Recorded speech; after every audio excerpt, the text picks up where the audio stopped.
Today we're going to tell you about Abraham. Abraham is described as a man, a friend of God. It's not a wonderful description for God to describe someone as their friend. Abraham was known as the friend of God.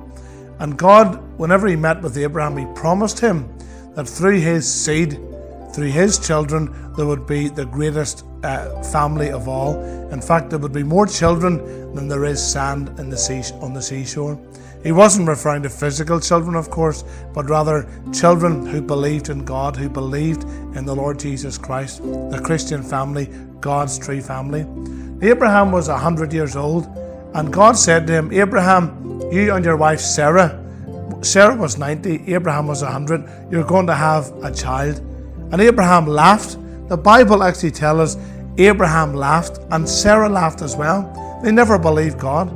Quite often in the Bible we come across people, when God told them something, they never actually believed God because of their unbelief. So the Lord had to send angels down to visit both Abraham and Sarah. And one day they were in their tent. That's what they lived in, a tent. And the three angels came and they said, we've got a message from God, and the message is that you and your wife Sarah are going to have a son.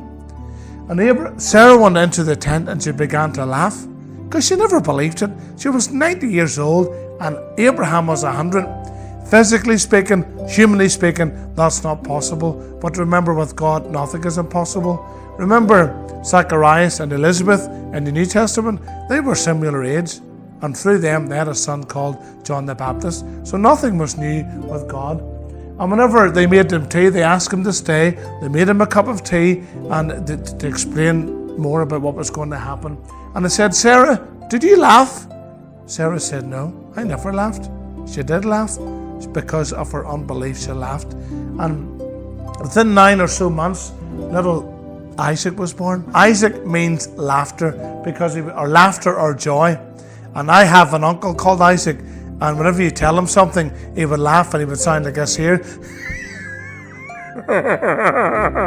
He actually laughs. And I have a brother called Isaac. He's very quiet and he laughs about everything.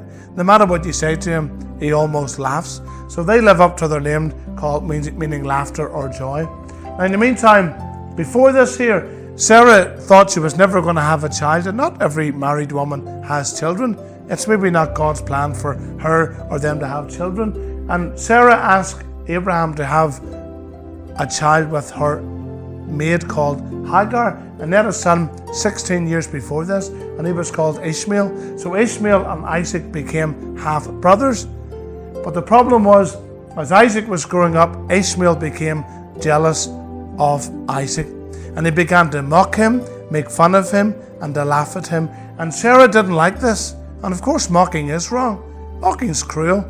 The Bible tells us not to make fun of people and not to mock people. And mocking is wrong. Bullying's wrong. And that's exactly what Ishmael was doing to his little half-brother Isaac.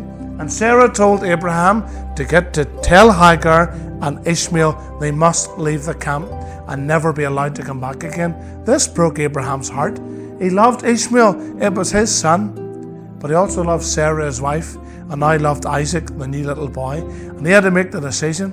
And to keep the peace in the family, he asked Hagar and Ishmael to leave the camp and to go their way. But through this little boy, Isaac, God was going to bless through Abraham, through Isaac, and through his son Jacob. And you're going to trace right back the wonderful genealogy of these great heroes of the faith. And through these great men of faith who believed in the true and living God, just like the Lord said, they would have as many children as the sand in the seashore. Not physical children, but spiritual children who believed in the one true and living God.